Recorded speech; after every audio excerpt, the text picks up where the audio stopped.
Pada zaman kini, perkembangan teknologi membawa kepada suatu perubahan paradigma yang signifikan kepada proses pembelajaran murid-murid di sekolah Malaysia. Seiring dengan perkembangan teknologi tersebut, berlakunya kekurangan minat belajar dalam kalangan remaja kini. Ini diakibatkan oleh beberapa perkara seperti kurikulum sekolah yang tidak seiring dengan perubahan masa, serta proses pembelajaran yang bosan. Perkara ini amat membimbangkan dan haruslah ada perubahan dan langkah yang proaktif untuk mengubah perkara ini supaya tidak melarat ke generasi akan datang. Punca. Kurikulum yang tidak menarik. Silibus dan kurikulum yang digubal oleh Kementerian Pelajaran Malaysia haruslah kekal relevan jika mahu pelajar untuk terus minat belajar. Kurikulum serta silibus haruslah bersifat dinamis dan varian yang tidak membosankan pelajar-pelajar untuk belajar. Keutamaan penilaian, grade penilaian peperiksaan haruslah tidak tertumpu ke arah penilaian grade semata-mata. Ianya haruslah dinilai juga dari segi aspek nilai-nilai, etik dan disiplin pelajar. Kurangnya dukungan kewangan. Bagi setengah keluarga, menjadi perkara biasa untuk membelanjakan wang untuk pendidikan anak-anak. Tetapi, ianya akan terbantut pembelajaran anak-anak jika kewangan yang perlu disediakan tidak mencukupi untuk tampung pembelajaran pendidikan anak-anak. Ini menyebabkan terdapat keciciran remaja untuk tidak belajar di sekolah. Statistik. Pada zaman kini, perkembangan teknologi membawa kepada suatu perubahan paradigma yang signifikan kepada proses pembelajaran murid-murid di sekolah Malaysia. Seiring dengan perkembangan teknologi tersebut, berlakunya kekurangan minat belajar dalam kalangan remaja kini. Ini diakibatkan oleh beberapa perkara seperti kurikulum sekolah yang tidak seiring dengan perubahan masa serta proses pembelajaran yang bosan. Perkara ini amat membimbangkan dan haruslah ada perubahan dan langkah yang proaktif untuk mengubah perkara ini supaya tidak melarat ke generasi akan datang. Selain itu, ibu bapa berdepan cabaran untuk memastikan anak-anak mereka terus bersekolah, terutamanya bagi ketua isi rumah wanita. Lebih kurang 60% ibu bapa tidak cukup wang untuk membayar yuran sekolah, 65% tidak mampu memberi wang saku kepada anak, 30% tidak dapat menanggung kos pengangkutan dan 46% sukar menyediakan pelitup muka. Ia sekolah dah ditutup semula, pembelajaran dalam talian tetap menjadi cabaran utama kerana masalah kekurangan peranti yang sesuai di rumah. Semasa PKP, lebih kurang 9 daripada 10 kanak-kanak menggunakan telefon bimbit sebagai peralatan pembelajaran sementara 8 daripada 10 tidak ada akses kepada komputer. Kebanyakan ibu bapa tidak mahu anak-anak mereka belajar dalam talian. Isu kesihatan mental sangat membimbangkan. 22% daripada ketua isi rumah dan 29% daripada ketua isi rumah wanita memberitahu mereka rasa tertekan atau mengalami keadaan emosi yang sangat tidak stabil. 42% ketua isi rumah ini dan 51% ketua isi rumah wanita begitu khawatir dengan keadaan kewangan mereka. 1 daripada 2 ketua isi rumah wanita dan lebih kurang 1 daripada 3 ketua isi rumah gusar tidak mempunyai wang yang mencukupi untuk membeli makanan serta untuk pendidikan anak-anak mereka. Pada masa sama, sesetengah ahli keluarga mengalami perubahan tingkah laku yang negatif. 3 daripada 10 ketua isi rumah wanita menghadapi cabaran baharu, iaitu ahli keluarga yang mengalami ketegangan dan kemurungan. Pandangan falsafah. Falsafah pendidikan holistik. Falsafah pendidikan holistik. Setiap pengalaman pembelajaran adalah peluang untuk mengembangkan potensi unik kita.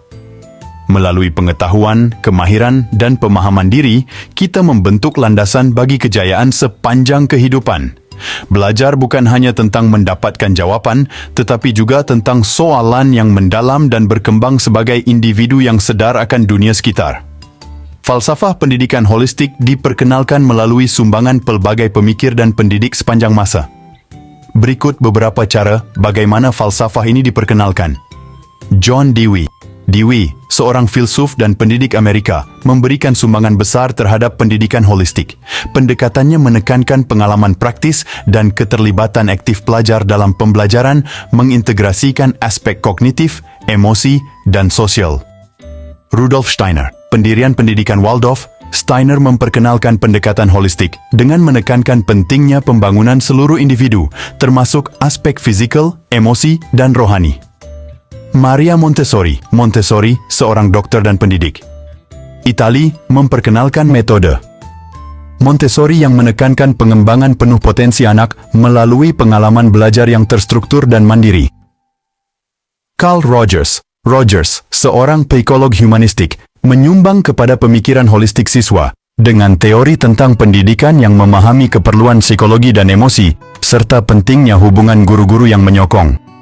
Melalui konsep-konsep ini dan kontribusi berbagai pemikir lain, falsafah pendidikan holistik berkembang sebagai pendekatan yang melibatkan seluruh aspek kehidupan siswa untuk mencapai pertumbuhan yang seimbang. Dapat disimpulkan juga falsafah ini sangat menekankan individu untuk sentiasa memperoleh ilmu dan amat mementingkan pembelajaran. Berkaitan konsep jasmani, emosi, rohani, dan intelek. Jasmani. Pada konsep jasmani, hal ini dapat dilihat dengan kurangnya suatu nilai, yaitu dari aspek kognitif dalam diri pelajar, yang mana aspek kognitif ini melibatkan pengumpulan pengetahuan dan keupayaan berfikir, serta memahami. Pembangunan kognitif juga berkait rapat dengan rangsangan pemikiran yang terdiri daripada elemen kreativiti, penyelidikan, perkaitan, kebolehan, pengamatan, dan pengukuhan. Emosi. Isu ini juga dapat dikaitkan dengan konsep emosi. Hal yang berkaitan dengan kurangnya minat belajar dalam diri remaja adalah kerana kurangnya kecerdasan emosi.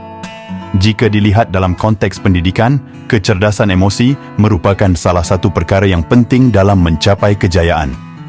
Dengan memiliki kemampuan untuk mengawal emosi, apabila seorang pelajar mengalami kegagalan dalam pelajaran, dia akan mampu mengawal keadaan dirinya secara positif dengan memotivasikan dirinya sendiri serta menganalisis kelemahan dirinya. Rohani.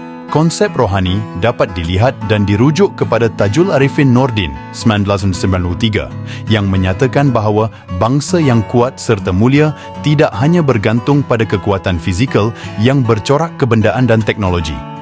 Dengan ini, dapatlah difahami bahawa manusia yang berjaya bukan sahaja mereka yang cemerlang pada satu-satu aspek sahaja, malahan istilah berjaya sebenar diukur pada kualiti rohaninya.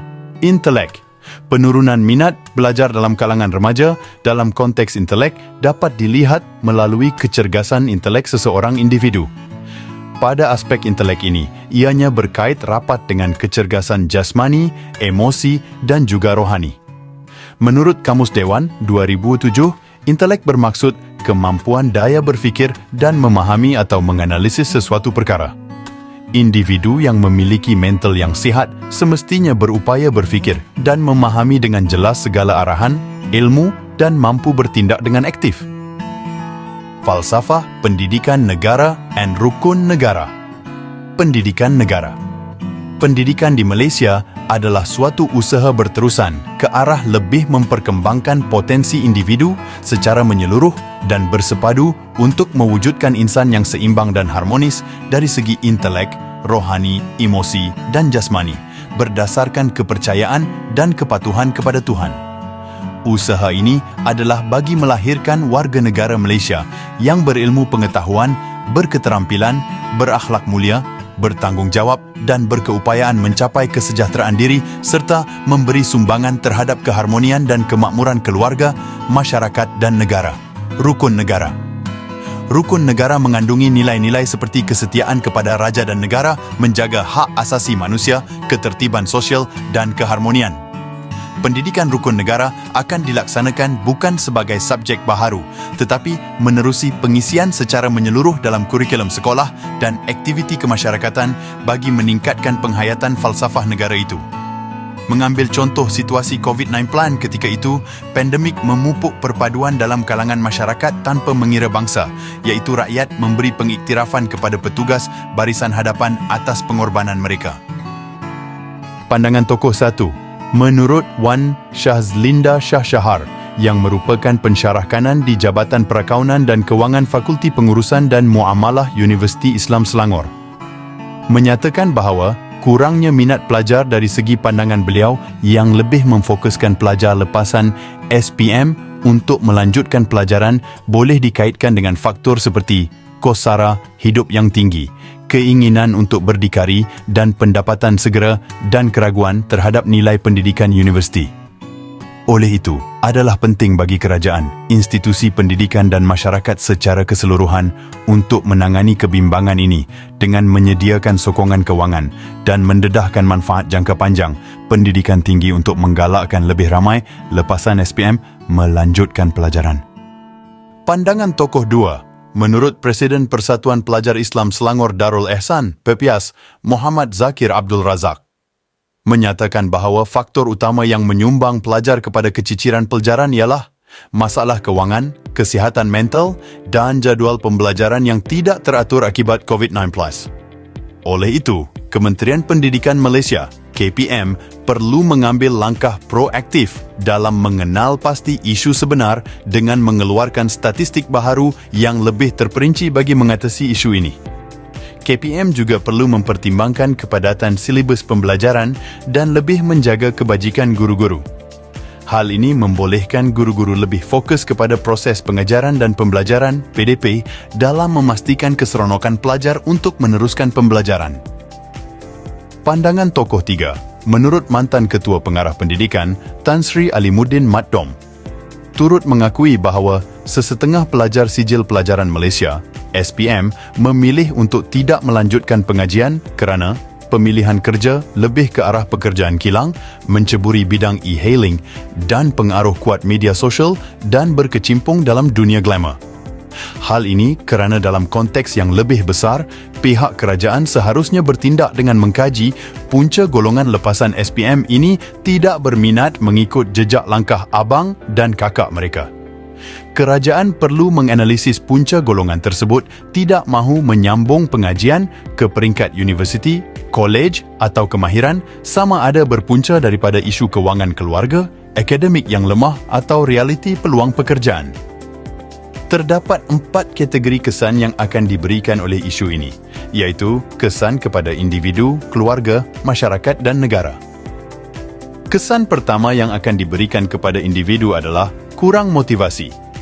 Remaja yang kehilangan minat belajar cenderung kekurangan motivasi untuk belajar dan mencapai prestasi akademik yang kurang baik. Hal ini boleh mengakibatkan pencapaian akademik yang rendah dan kurang peluang untuk perkembangan kerjaya pada masa akan datang.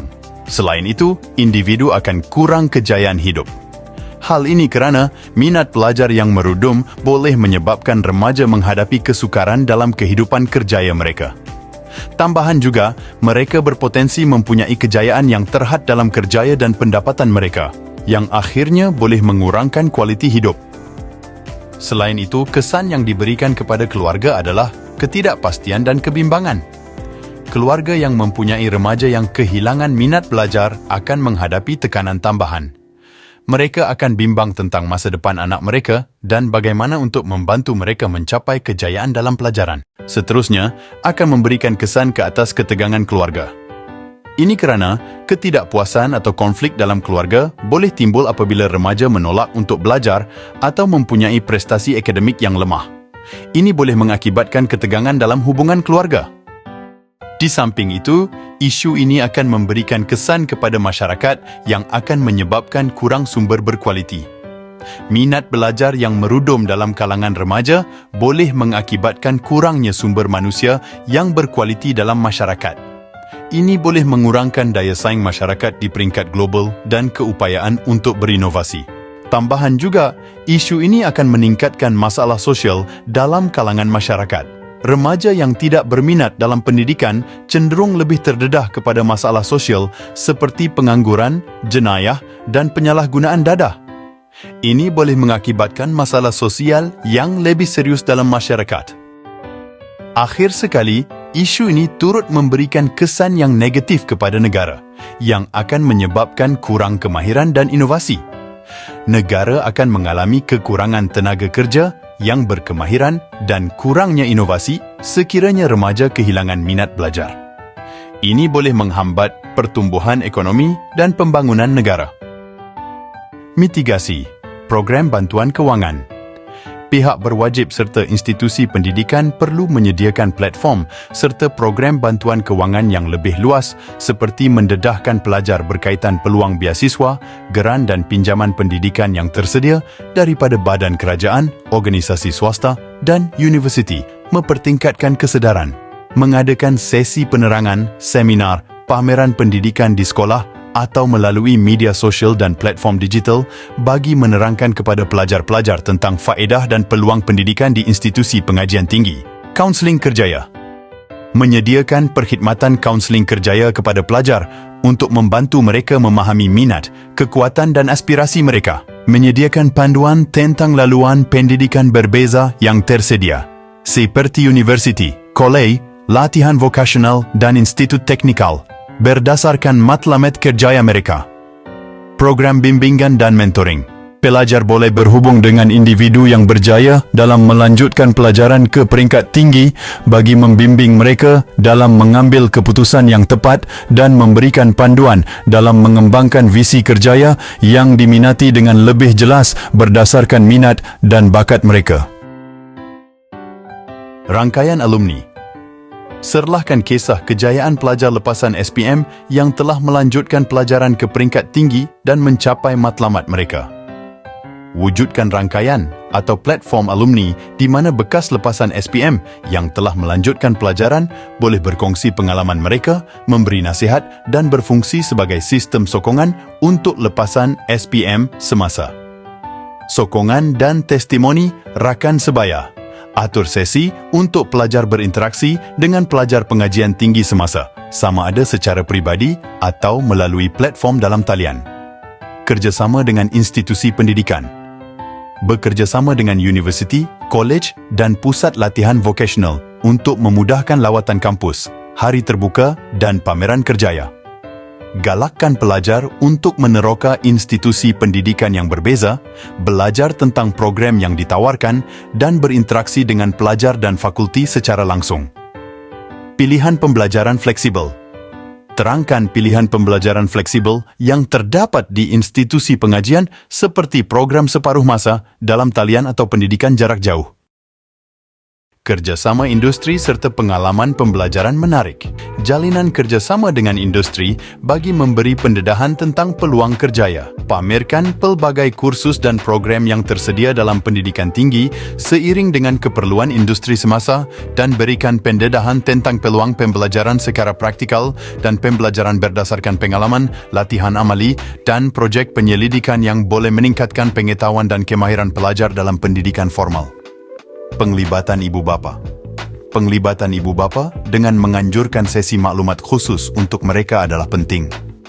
Atasi kebimbangan mereka, berikan mereka sumber dan tekankan faedah jangka panjang pendidikan tinggi untuk masa depan anak-anak mereka. Rumusan. Kajian ini menggambarkan isu minat belajar yang semakin merudum dalam kalangan remaja, khususnya lepasan sijil pelajaran Malaysia, SPM, di Malaysia. Krisis pendidikan yang dipicu oleh pandemik COVID-19 menyebabkan pelbagai faktor luaran mempengaruhi minat pelajar untuk melanjutkan pengajian ke peringkat yang lebih tinggi. Beberapa faktor yang telah diidentifikasi termasuk tekanan akademik, permasalahan pribadi seperti kewangan dan kesihatan mental, serta pengaruh dari kejayaan influencer di media sosial. Pendekatan holistik perlu diambil untuk menangani isu ini, termasuk penentuan faktor atau punca yang merintis kepada permasalahan minat belajar yang merudum. Pendidikan formal tetap penting dan langkah-langkah cadangan termasuk program bantuan kewangan, peningkatan kesedaran, kaunseling kerjaya, program bimbingan dan sokongan dari rangkaian alumni dan rakan sebaya. Pandangan tokoh dari pensyarah, pemimpin pelajar dan tokoh pendidikan memberikan perspektif yang penting tentang isu ini. Dalam konteks yang lebih besar, isu ini berkaitan dengan falsafah pendidikan kebangsaan, nilai-nilai rukun negara, dan konsep jasmani, emosi, rohani, dan intelek. Kesimpulan, minat belajar yang merudum dalam kalangan remaja memerlukan perhatian serius dari pelbagai pihak. Penyelidikan ini menunjukkan bahawa isu ini tidak hanya berkaitan dengan faktor-faktor individu, tetapi juga dipengaruhi oleh konteks sosial, ekonomi, dan budaya yang lebih luas. Cadangan-cadangan yang diajukan merangkumi pelbagai pendekatan untuk meningkatkan minat belajar, termasuk aspek kewangan, kesedaran, bimbingan, dan sokongan dari pelbagai pihak dalam masyarakat. Dengan mengambil langkah-langkah ini, diharapkan dapat mengatasi permasalahan minat belajar yang semakin merudum dan mencipta persekitaran pendidikan yang lebih menyokong perkembangan holistik remaja di Malaysia.